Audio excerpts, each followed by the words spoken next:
जी हां दोस्तों, 22 सितंबर 2025 से शारदीय नवरात्रि की शुरुआत हो रही है। इसका समापन 30 सितंबर 2025 को नवमी पर होगा। वहीं 2 अक्टूबर को दशहरा मनाया जाएगा, आश्विन माह के। यह 9 दिन मां दुर्गा की पूजा को समर्पित है। इस अवधि में माता रानी की पूजा करने से जीवन में सुख समृद्धि का वास और धन धान्य में वृद्धि होती है। माताएं बहनों, आप सभी को हम बता दें कि शारदीय नवरात्रि में आपको यह संकेत साक्षात तभी मिलते हैं जब मां आपके घर में पधार चुकी हो। माता स्वयं आपके ऊपर अपनी असीम कृपा बरसाने वाली हो और आपकी निर्धनता मिटाने आई हो और आपके संपूर्ण दुख दर्द कष्ट से मुक्ति देने आई हो। तभी ऐसे संकेत प्राप्त होते हैं जब आपके ऊपर नवदुर्गा की कृपा होती है, तो यह संकेत मिलने शुरू हो जाते हैं। तो भक्तों, आप इन संकेतों की मदद से जान सकते हैं कि मां दुर्गा आपके साथ में है या फिर नहीं है। भक्तों, कई लोगों के प्रश्न होते हैं और उनके मन में यह जानने की आशा होती है कि हम पूजा पाठ व्रत तो करते हैं, लेकिन हमें यह नहीं पता कि माता हमसे परेशान है या नहीं है, माता घर में आई है या नहीं आई है। शास्त्रों में कहा गया है कि शारदीय नवरात्रि के दिनों में माता पूरे के पूरे 9 दिन के लिए अपने भक्तों के घर में पधारने के लिए पृथ्वी लोक पर आती है। तो क्या हम भक्तों यह जान सकते हैं कि माता हमारे घर में पधारी है या नहीं है? तो आज हम आपको इस छोटी सी प्यारी सी वीडियो में बताएंगे कि शारदीय नवरात्रि में माता अगर इन 9 संकेत में से कोई एक भी संकेत अगर आपको मिल जाता है तो आप समझ जाना माता रानी आपके घर में पधार चुकी हैं। स्वयं मानव दुर्गा आपके घर में वास कर रही है। पूज्य गुरुजी ने शास्त्रों के अनुसार अपनी माता रानी की कथा में बताया है कि भक्तों, शारदीय नवरात्रि के पावन दिनों में जब मां दुर्गा अपनी कृपा दृष्टि किसी घर परिवार पर बरसाती हैं, तो वे अपने आगमन के अद्भुत संकेत भी देती हैं, जिन्हें हर कोई नहीं देख पाता। केवल वही भाग्यशाली भक्त देखते हैं जो सच्चे मन से माता की भक्ति करते हैं। भक्तों, इस बार की शादी नवरात्रि बहुत ही विशेष और शुभ फलदायी मानी गई है, क्योंकि इस बार माता रानी अपने बहन सिंह पर नहीं बल्कि हाथी पर सवार होकर पृथ्वी लोक पर पधार चुकी हैं। भक्तों, शास्त्रों में स्पष्ट उल्लेख मिलता है कि मां दुर्गा अपने सच्चे भक्तों को कभी अकेला नहीं छोड़ती। वे हमेशा उनके साथ रहती हैं और समय समय पर अपने दिव्य आशीर्वाद के रूप में संकेत प्रकट करती हैं। यह संकेत केवल पुराणों या प्राचीन काल तक सीमित नहीं है, बल्कि आज के आधुनिक युग में भी उतने ही सत्य और प्रभावी हैं। जब कोई भक्तों पूरे समर्पण, भक्ति और निष्कलंक हृदय से माता की आराधना करता है, तो मां नवदुर्गा स्वयं उसके घर आंगन में विराजमान होकर उसे अपनी उपस्थिति का आभास कराती हैं। ऐसे पावन क्षणों में घर का वातावरण स्वतः ही बदल जाता है। नकारात्मकता समाप्त होकर सकारात्मक ऊर्जा का संचार होने लगता है और भक्तों के जीवन की सभी बाधाएं धीरे धीरे दूर होने लगती हैं। मां के ये अदृश्य आशीर्वाद भक्त को यह एहसास कराते हैं कि उसकी प्रार्थना सुन ली गई है और अब जीवन में सुख, शांति और समृद्धि का नया अध्याय शुरू होने वाला है।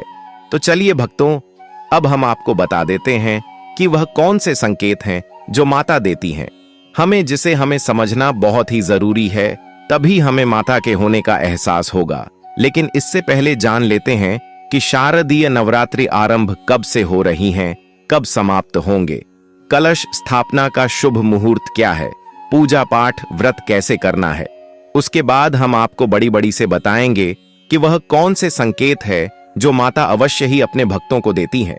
भक्तों, इस वर्ष शारदीय नवरात्रि प्रारंभ होगी 22 सितंबर 2025 सोमवार से और समाप्त होगी 2 अक्टूबर 2025 गुरुवार को, जिसका समापन विजयदशमी नवरात्रि का पारण और मां दुर्गा का विसर्जन इसी दिन होगा। कलश घट स्थापना या घट स्थापना का शुभ मुहूर्त है 22 सितंबर 2025 की सुबह 6:09 से लेकर 8:06 तक। नवरात्रि का पारण, उपवास का समापन और माता का विसर्जन भी 2 अक्टूबर 2025 की सुबह 6:15 के बाद किया जा सकेगा।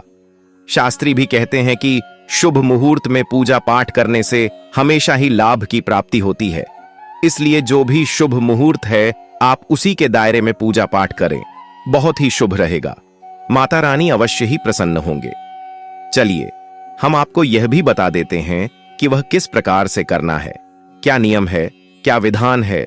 जानेंगे सब कुछ, तो वीडियो के अंत तक आपको बने रहना है। भक्तों, शारदीय नवरात्रि एक ऐसा पावन पर्व है जिसमें मां दुर्गा के 9 स्वरूपों की आराधना कर भक्त उनके कृपा प्रसाद के अधिकारी बनते हैं। नवरात्रि की पूजा आरंभ करने से पहले सबसे महत्वपूर्ण होता है घर और मन की संपूर्ण शुद्धि करना, क्योंकि माता वहीं निवास करती हैं जहां स्वच्छता और सात्विकता होती है। घर की धूल मिट्टी जाले हटाकर, टूटे फूटे सामान की मरम्मत करके और रसोई को स्वच्छ बनाकर हम मां अन्नपूर्णा और मां दुर्गा का स्वागत करते हैं। मुख्य द्वार को तोरण, आम्र पल्लव और रंगोली से सजाकर हम माता को अपने द्वार पर बुलाते हैं और पूजा घर की धुलाई करके, गंगा जल से छिड़काव करके और देवी देवताओं की प्रतिमाओं को स्नान कराकर हम आध्यात्मिक वातावरण तैयार करते हैं। नवरात्रि का प्रथम दिन घट स्थापना का होता है। इस दिन सुबह शुभ मुहूर्त में चौकी पर लाल या पीले कपड़े का आसन बिछाकर उस पर कलश स्थापित किया जाता है।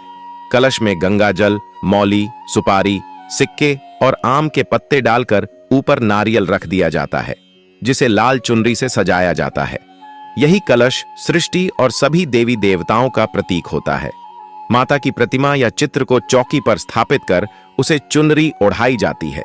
फिर सिंदूर, रोली, अक्षत और फूल चढ़ाए जाते हैं। धूप दीप जलाकर एयुएम दुम दुर्गायै नमः और एयुएम ऐन ह्रीं क्लीं चामुंडाय विच्छे जैसे मंत्रों का जप किया जाता है। नवरात्रि के 9 दिनों में मां दुर्गा के 9 स्वरूपों की आराधना की जाती है। प्रथम दिन शैलपुत्री, द्वितीय दिन ब्रह्मचारिणी, तृतीय दिन चंद्रघंटा, चतुर्थ दिन कूष्मांडा, पंचम दिन स्कंदमाता, षष्ठम दिन कात्यायनी, सप्तम दिन कालरात्रि, अष्टम दिन महागौरी और नवम दिन सिद्धिदात्री। हर दिन अलग अलग पुष्प और भोग अर्पित करने का विधान है, जैसे दूध, गुड़, मिश्री, फल, खीर और हलवा, क्योंकि भोग केवल भोजन नहीं होता बल्कि हमारे प्रेम और समर्पण का प्रतीक होता है। पूजा करते समय नियमों का पालन बहुत जरूरी है, जैसे सात्विक आहार, मांसाहार और नशे का त्याग, ब्रह्मचर्य का पालन और अखंड ज्योति का प्रज्वलित रखना। प्रतिदिन आरती करने से वातावरण पवित्र होता है और घर में सकारात्मक ऊर्जा का संचार होता है। नवरात्रि के अंतिम दिन यानी नवमी या दशमी को मां दुर्गा का विसर्जन किया जाता है और उसी दिन कन्या पूजन का विशेष महत्व होता है, जिसमें 9 छोटी कन्याओं को देवी स्वरूप मानकर भोजन, वस्त्र और दक्षिणा दी जाती है। विसर्जन के समय भक्त माता से प्रार्थना करते हैं कि जैसे इस बार वे हमारे घर आईं, वैसे ही हर बार हमारे जीवन में पधारें और हमें शक्ति, शांति, समृद्धि और सुख प्रदान करें। इस प्रकार यदि हम पूरे श्रद्धा और विधि विधान से नवरात्रि की पूजा करें तो निश्चित रूप से मां दुर्गा हमारे जीवन से दुख, दर्द, दरिद्रता और संकटों का अंत कर हमें शक्ति, वैभव और आशीर्वाद से भर देती है। भक्तों, नवरात्रि केवल मां दुर्गा की पूजा और साधना का पर्व ही नहीं है, बल्कि यह वह समय है जब हमें अपने आचरण और कर्मों पर भी विशेष ध्यान देना होता है। तो चलिए भक्तों, अब जान लेते हैं कि वह कौन से ऐसे संकेत हैं जो माता प्रत्येक भक्तों को देती तो है, पर कुछ भक्त ऐसे होते हैं जो इन्हें पहचान नहीं पाते हैं और यह संकेत उन्हें भक्तों को मिलते हैं जो माता को प्रसन्न कर लेते हैं। तो आपसे निवेदन है कि आप इस जानकारी को तो बड़े ध्यानपूर्वक की सुनना, तभी आपको अच्छे से समझ में आएगा कि माता घर में पधार चुकी है या नहीं पधारी है। आप पूजा पाठ तो कर लेते हैं, पूरे दिन का व्रत रख लेते हैं, लेकिन इन संकेतों को पहचानना समझना भूल जाते हैं। तो हम आपको आज उन्हें संकेतों के बारे में बताने वाले हैं जो कि शास्त्रों में बिल्कुल स्पष्ट लिखे हुए हैं। तो चलिए जान लेते हैं कि वह कौन से संकेत हैं जो माता नवरात्रि के दिनों में देती है। नंबर 1, अखंड दीपक का निरंतर जलना। भक्तों, शास्त्रों में कहा गया है कि दीपक केवल साधारण ज्योति नहीं है, बल्कि यह स्वयं मां दुर्गा की शक्ति का प्रतीक है। यदि नवरात्रि के दिनों में आपके घर का अखंड दीपक बिना किसी रुकावट के लगातार जलता रहे, चाहे तेज हवा चले या तेल थोड़ा कम भी हो, फिर भी ज्योति बुझने न पाए, तो यह साधारण बात नहीं है। यह मां का दिव्य संदेश होता है कि उन्होंने आपके घर को अपनी पवित्र ऊर्जा से घेर लिया है। ऐसा दीपक केवल प्रकाश ही नहीं देता, बल्कि वह घर की समस्त नकारात्मकता को दूर कर सुख, शांति और समृद्धि का मार्ग खोलता है। अब चलिए जान लेते हैं दूसरे संकट के बारे में। घर में सुखद सुगंध का फैलना। कभी कभी नवरात्रि में ऐसा होता है कि बिना किसी अगरबत्ती, धूप या इत्र के आपके घर में अचानक से एक पवित्र और मन को मोह लेने वाली सुगंध फैलने लगे। यह सुगंध फूलों जैसी, चंदन जैसी या कभी कभी ऐसी होती है जो आपने पहले कभी महसूस ही न की हो। शास्त्र कहते हैं कि यह मां दुर्गा की उपस्थिति का सबसे सुंदर संकेत है, क्योंकि माता जहां भी पधारती हैं वहां दिव्य सुगंध का वास होता है। यह सुगंध हमें यह अनुभव कराती है कि अब मां हमारे हर कार्य पर अपनी दृष्टि रख रही हैं। तीसरा संकेत, देवी के स्वरूप का स्वप्न में आना। नवरात्रि में अगर भक्त को नींद के दौरान मां का स्वरूप, मंदिर का दृश्य, चुनरी, त्रिशूल या उनके वाहन सिंह के दर्शन हो, तो यह केवल सपना नहीं होता बल्कि मां का साक्षात आशीर्वाद होता है। ऐसा स्वप्न हमें यह भरोसा दिलाता है कि हमारी प्रार्थनाएं सुनी गई हैं और अब देवी स्वयं हमारे जीवन के हर संघर्ष को समाप्त करने का संकल्प ले चुकी हैं। जब भक्त सुबह उठकर ऐसे स्वप्न को याद करता है तो उसके हृदय में अपार शांति और शक्ति का संचार हो जाता है। चौथा संकेत, पूजा स्थान में नारियल या चुनरी का हिलना। यदि पूजा के समय या आरती के दौरान बिना किसी हवा के नारियल, चुनरी, फूल या माता का श्रृंगार हल्के से हिलने लगे तो इसे केवल संयोग न माने, यह माता की उपस्थिति का जीवंत संकेत है। शास्त्र कहते हैं कि जब भक्त पूरी श्रद्धा से मां की आराधना करता है तो देवी स्वयं वहां उपस्थित होकर उस श्रद्धा का उत्तर देती हैं। यह हिलना हमें यह अनुभव कराता है कि मां हमारी हर भक्ति को स्वीकार कर रही हैं। पांचवा संकेत, घर में तितलियों या चिड़ियों का आगमन। नवरात्रि के पावन दिनों में यदि आपके घर के आंगन या पूजा स्थल पर अचानक तितलियां, गौरैया या अन्य पक्षी आकर बैठने लगें तो यह साधारण बात नहीं है।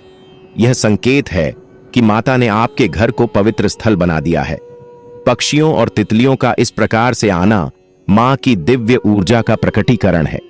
ये जीव जंतु देवी का संदेश लेकर आते हैं कि अब आपके घर में शुभता और सौभाग्य का प्रवेश हो चुका है। छठ संकेत, हर समय शांति और सकारात्मक ऊर्जा का अनुभव होना। अगर नवरात्रि में आपके घर का वातावरण अचानक बदल जाए, जहां पहले तनाव, कलह या असंतोष का माहौल था और अब वहां शांति, प्रेम और सकारात्मकता का संचार होने लगे, तो समझ लीजिए मां आपके घर में पधार चुकी हैं। यह परिवर्तन किसी बाहरी कारण से नहीं होता, बल्कि देवी की कृपा से हर मन शांत और प्रसन्न हो जाता है। जब घर में मां की उपस्थिति होती है तो हर दिशा से सिर्फ सकारात्मक ऊर्जा बहने लगती है। सातवां संकेत, भजन या पूजा के समय रोमांच और भाव विभोर होना। जब आप माता की आरती या भजन करते हैं और अचानक आपके शरीर में रोमांच हो, आंखों में आंसू आ जाए या हृदय अत्यधिक भाव विभोर हो जाए, तो यह भी देवी की कृपा का अद्भुत संकेत है। यह रोमांच कोई सामान्य अनुभूति नहीं, बल्कि माता का आशीर्वाद है, जो हमें यह विश्वास दिलाता है कि वे हमारे समीप खड़ी होकर हमारी भक्ति सुन रही हैं। आठवां संकेत, जो कि माता हर वक्त को नवरात्रि के दिनों में जरूर ही देती है, अचानक संकट का टल जाना। अगर नवरात्रि में आपके जीवन का कोई बड़ा संकट अचानक बिना अधिक प्रयास के टल जाए, तो समझ लीजिए यह केवल मां की कृपा से हुआ है। यह संकेत हमें यह बताता है कि मां ने अपने भक्त का हाथ थाम लिया है और उसके जीवन में आने वाले हर तूफान को शांत कर दिया है। ऐसे समय पर भक्त का विश्वास और भी गहरा हो जाता है। नवां और आखिरी संकेत, पूजा में अर्पित फूल का ताजा रहना। शास्त्रों में कहा गया है कि यदि नवरात्रि में चढ़ाए गए फूल कई दिनों तक बिना मुरझाए ताजा बने रहें, तो यह मां की उपस्थिति का साक्षात प्रमाण है। साधारण फूल जल्दी ही मुरझा जाते हैं, लेकिन जब मां अपने भक्त से प्रसन्न होती हैं, तो वे उन फूलों को भी अपनी ऊर्जा से जीवंत बनाए रखती हैं। यह संकेत है कि माता ने आपकी भक्ति को स्वीकार कर लिया है।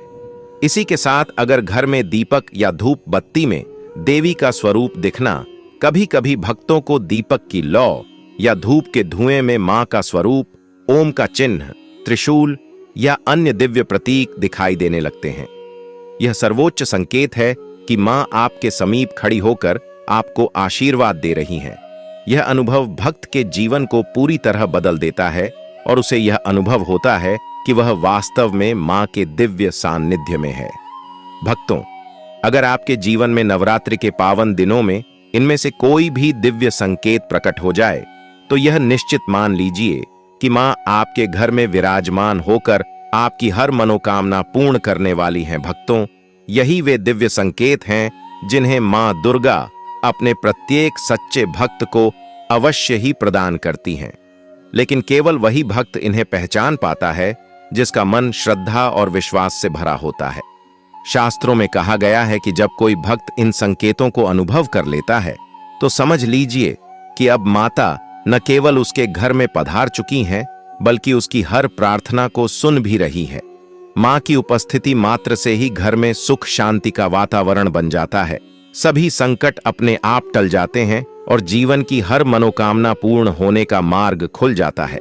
इसलिए यदि आप इन लक्षणों को अपने जीवन में देखें तो इसे संयोग न मानें, बल्कि माता का आशीर्वाद समझकर हृदय से धन्यवाद करें, क्योंकि यह वही क्षण होते हैं जब मां स्वयं आपके जीवन की बागडोर अपने हाथ में ले लेती हैं और आपको समृद्धि, सुख और सफलता की ओर अग्रसर करती हैं। शारदीय नवरात्रि पर वह ऐसी कौन सी चीज है जो घर में कभी नहीं बननी चाहिए, नहीं तो पूरा घर बर्बाद हो जाएगा। किसी भी व्यक्ति को ऐसा खाना नहीं खाना चाहिए। ऐसा खाना घर में बनने पर माता रानी घर का त्याग कर देती है और घर में बात नहीं करती। घर की दहलीज से ही वापस लौट जाती है और मां दुर्गा क्रोधित हो जाती हैं।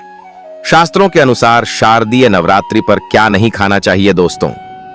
लहसुन प्याज का खाना कभी भी हमें शारदीय नवरात्रि के दिन नहीं खाना चाहिए, क्योंकि इस दिन माता के 9 रूपों की पूजा का विधान है और इस बार की शारदीय नवरात्रि कठे के दिन कुल 52 तरीके के शुभ मांगलिक योग बन रहे हैं। इसलिए दोस्तों, प्याज का खाना खाता है उसके घर में हमेशा राहु केतु का वास हो जाता है। भगवान शनि भी नाराज हो जाते हैं और अगर घर में राहु केतु का वास हो जाएगा तो वहां पर माता की कृपा कभी नहीं बरसेगी। साथ ही साथ शारदीय नवरात्रि के दिन आपको चावल भी नहीं खाना चाहिए। तो आप साबूदाने की खीर अथवा मखाने की खीर माता रानी को अर्पित करें और यह बात आपको हमेशा ध्यान में रखनी चाहिए। आप बाकी दिनों में चावल या लहसुन प्याज खा सकते हैं। शारदीय नवरात्रि पर लहसुन प्याज का खाना कोई भी मत खाना। छोटे छोटे बच्चे या गलतियां अक्सर कर देते हैं। अक्सर बाजार से डिब्बा बंद खाना खा लेते हैं या कुरकुरे आदि खा लेते हैं जिनमें लहसुन प्याज होता है। इसलिए कम से कम शारदीय नवरात्रि के दिन चीजों से दूर रहे। क्योंकि दोस्तों, अगर आप ही सोचिए, आप खास तौर पर शारदीय नवरात्रि पर राहु केतु को अपने घर में बुलाएंगे या फिर माता रानी को, इसलिए अपने घर को बर्बाद जानबूझकर ना करें।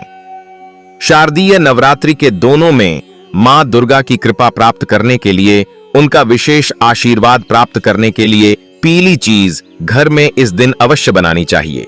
जैसे कड़ी पकौड़ा, पीला हवा अवश्य बनानी चाहिए, क्योंकि इस दिन पीला रंग स्वर्ण माना गया है तथा सोने चांदी के समान माना गया है, जिसे हम पीतांबरी कहते हैं।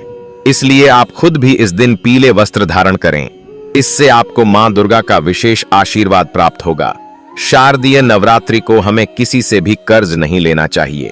यदि हम शारदीय नवरात्रि के दिन ही किसी से कर्ज ले लेते हैं तो पूरे साल भर हमें कर्ज के तले डूबे रहता है। इसलिए शारदीय नवरात्रि का त्योहार आप कर्ज मुक्त होकर ही बनाएं। साथ ही शास्त्रों में यह उल्लेख है कि माता रानी उसी के घर में वास करती है जो सच्चे हृदय से माता रानी को बुलाता है। माता रानी मात्र एक मिश्री के टुकड़े से भी प्रसन्न हो जाती है। बस आपके मन में सच्ची श्रद्धा होनी चाहिए। भगवान भी कहते हैं कि कर्ज लेकर धार्मिक तीर्थ यात्रा, धार्मिक पूजा अनुष्ठान नहीं मानना चाहिए। इससे उल्टा जीवन में बेगे, जीवन में दोष उत्पन्न होते हैं। तो आपकी कोई भी मनोकामना हो, चाहे धन संबंधी हो, चाहे संतान से जुड़ी हो, आपकी हर एक मनोकामना माता रानी अवश्य ही पूर्ण कर देंगी। नवरात्रों के दोनों में आपको कौन सी गलतियां कभी नहीं करनी चाहिए? दोस्तों, की शारदीय नवरात्रि के दिन यह 5 गलतियां कभी नहीं करनी चाहिए एवं इस दिन पति पत्नी को आपस में दूरी बनाकर रखनी चाहिए। लहसुन प्याज का खाना नहीं खाना चाहिए। सुहागिन महिलाओं को बाल नहीं धोने चाहिए, इसलिए एक दिन पहले ही अपने बालों को धो लें। तुलसी का पौधा, झाड़ू, सुहाग की सामग्री या नमक कभी भी किसी दूसरे व्यक्ति को नहीं देना चाहिए। इससे माता रानी नाराज हो जाती है। इस दिन बुजुर्गों के पैर छूने चाहिए। माता रानी स्वयं श्री स्वरूप है, इसलिए इस दिन स्त्री का अपमान नहीं करना चाहिए, क्योंकि स्त्री स्वयं माता का रूप मानी जाती है। किसी की बुराई नहीं करनी चाहिए।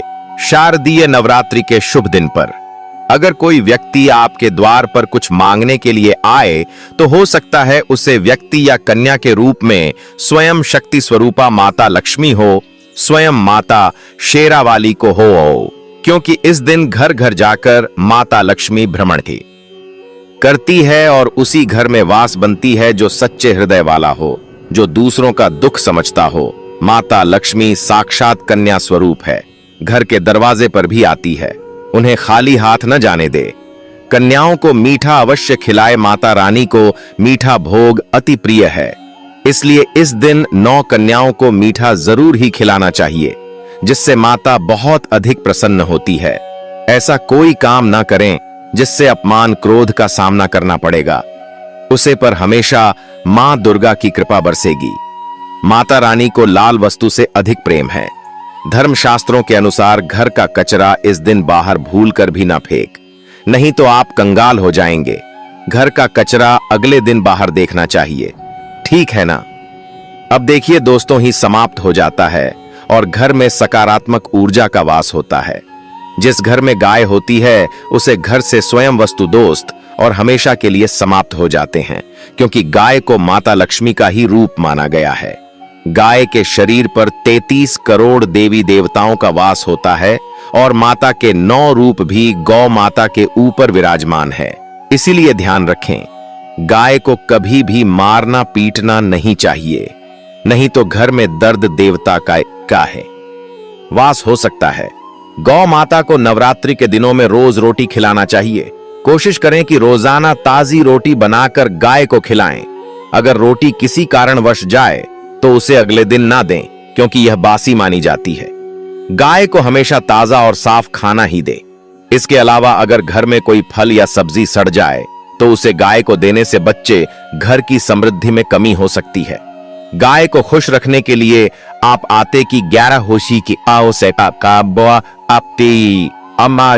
एक 11 लोहिया बनाकर उनके ऊपर हल्दी लगाकर नवरात्रि के दिनों में गाय को खिलाएं।